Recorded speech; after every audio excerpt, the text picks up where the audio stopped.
Hi, this is Thomas J. Brown, and you're watching the commentary for Shadows, a project that I worked on in college. And I have a guest here with me today, the writer and cinematographer of this project, Chris Boosted. Hello.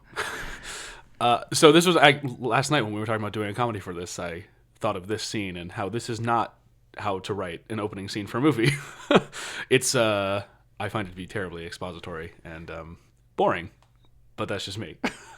Fortunately, it's very pretty to look at. I suppose. Yeah, I've always liked the colors. Yeah, And yeah. now I have been trying to remember. I remember I rebuilt the audio for this scene 100%. I mean, we just Yeah. deleted the audio track and started over. Do you remember why? Because I can't remember why. It was something about it was bad. Probably some sort of weird noise in the microphone, or I would be my guess, but I can't remember the exact reason. But that was fun. We'd never really done any sort of ADR stuff before, and that was interesting. And there was a lot of Foley to do, which I always enjoy doing. Yeah, So yeah. that was fun to. It was an interesting challenge, Yeah. especially for college students. Well, I'm just thinking, I just had to do an ADR session a couple weeks ago, and it still is a pain in the ass, however many years later we are now.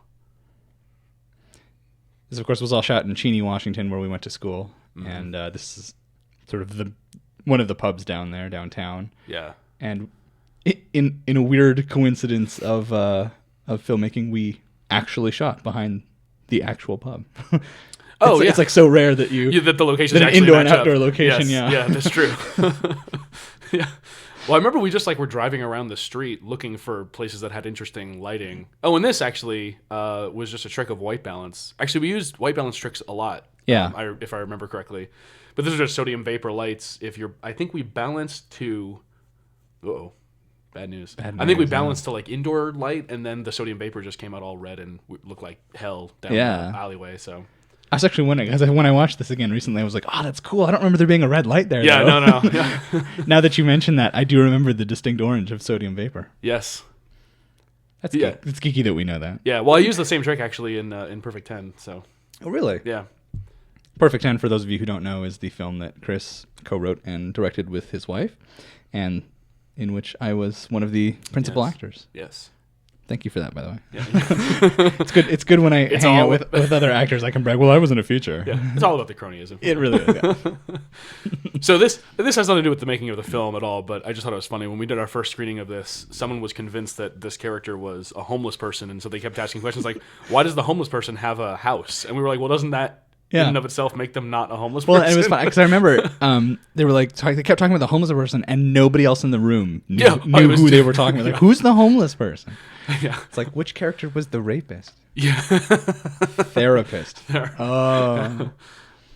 You think that's a joke, but that actually happened That in one of actually our did classes. happen, yeah. Somebody slept through a film and then woke up during the credits and saw a therapist and was confused. I think he was still a little groggy here. So here we did another white balance trick. We white balanced to, I think, a pink piece of paper to make because of course this was done in It's a Spokane Eye Clinic.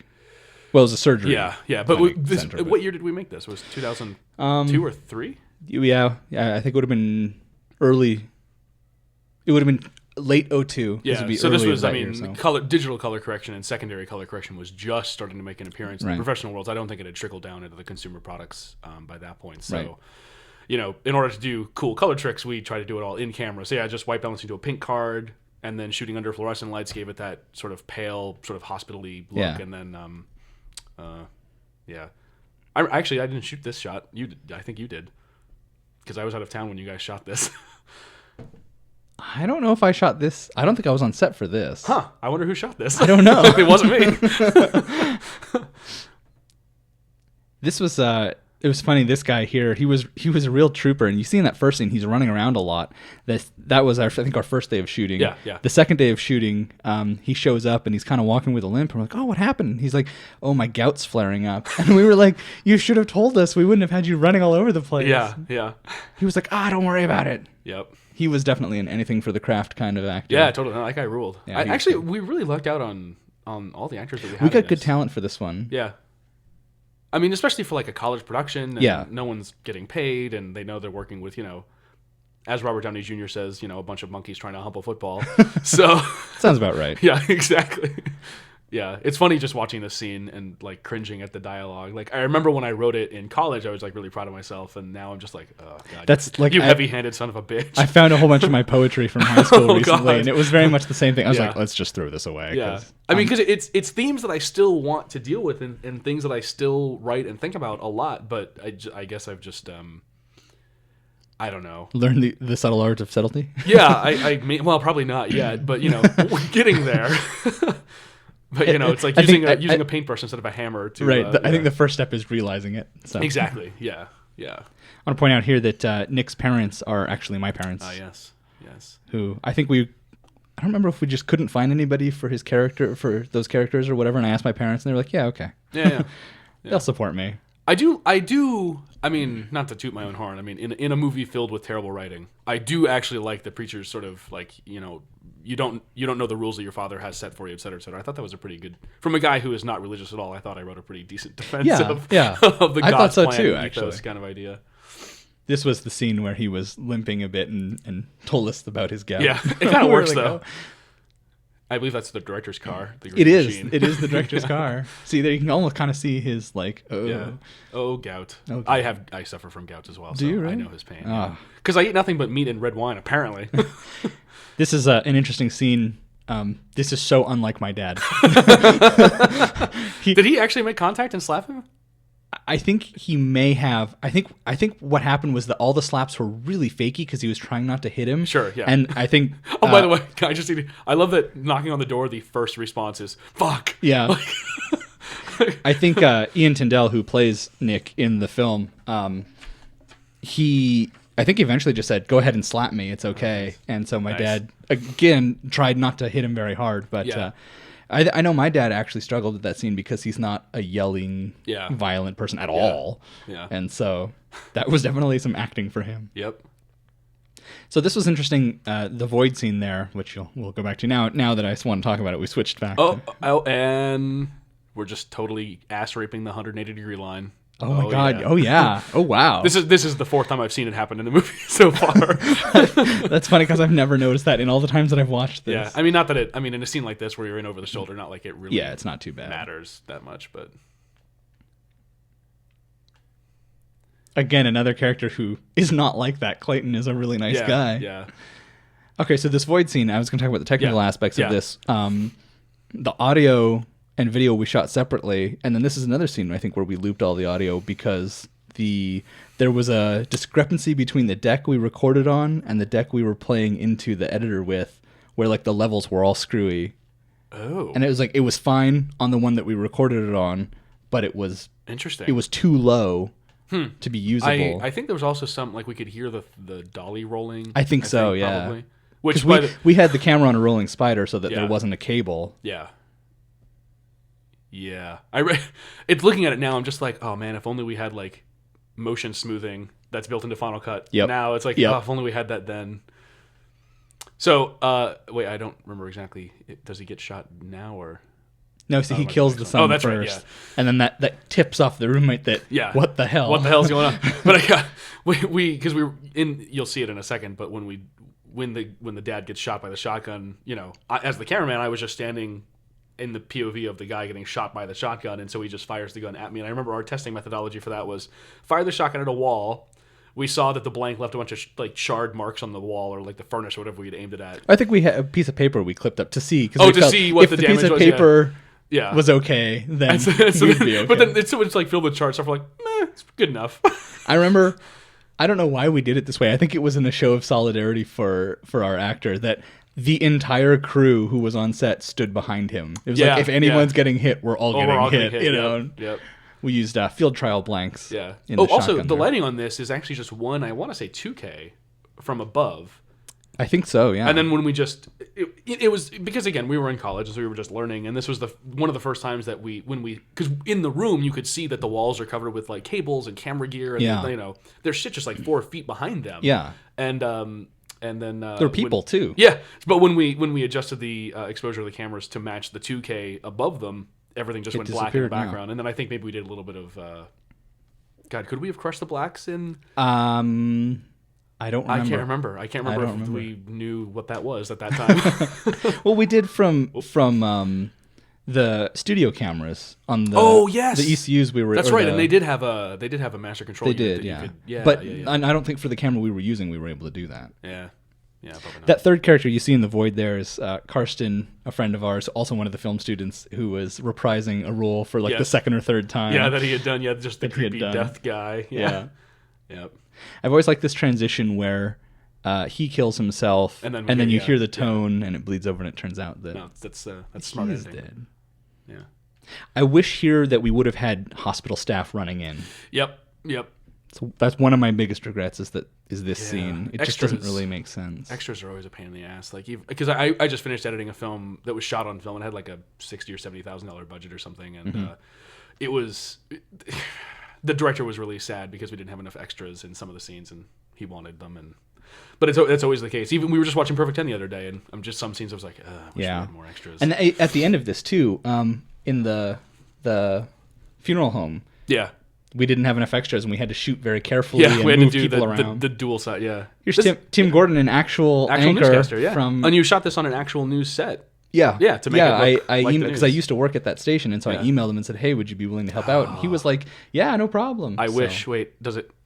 So that shot of what? Tim. No, Ian. Oh, of Ian. Yeah.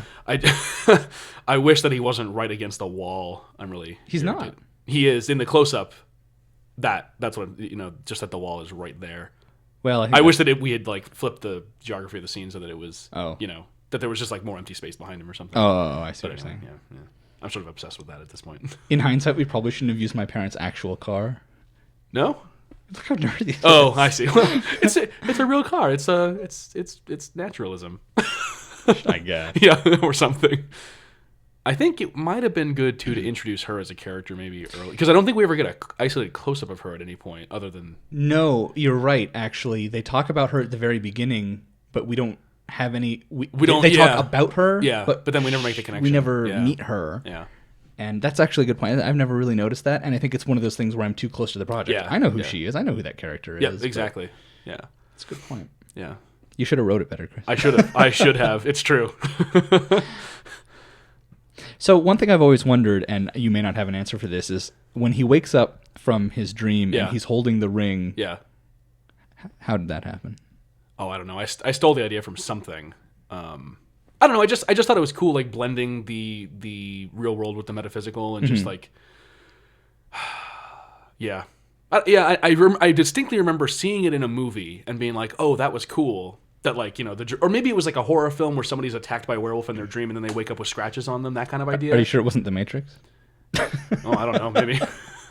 But I remember when we, the producers, they wanted to get him in a coffin, and Yeah, the yeah, laws about using coffins Yes, are very that's specific, right. and basically we would have had to buy a coffin yeah.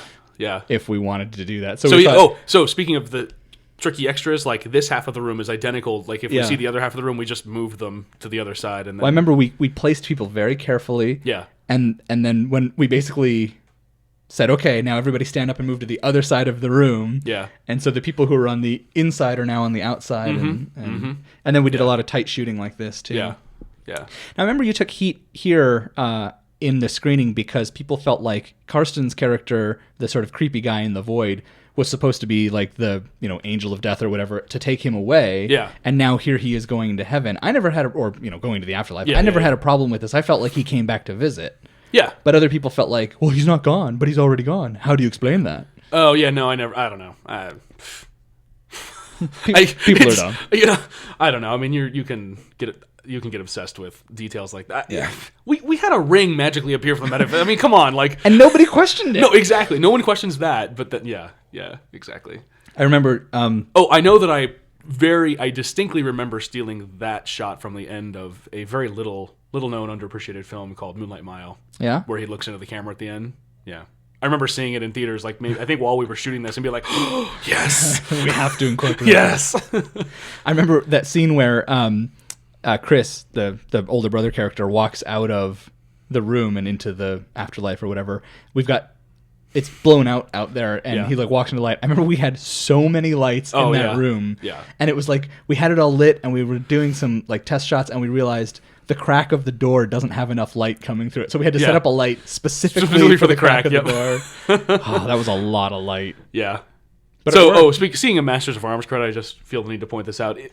Anyone out there who may be shooting a film using guns, make sure to call the police and canvass the neighborhood, because we only did one of them. We canvassed the neighborhood and told the neighbors that we were going to be shooting guns, but I don't think anyone ever called the cops proper. No, and I remember somebody saying after we were finished shooting, one of the crew said that they had seen police driving around the neighborhood. Yeah.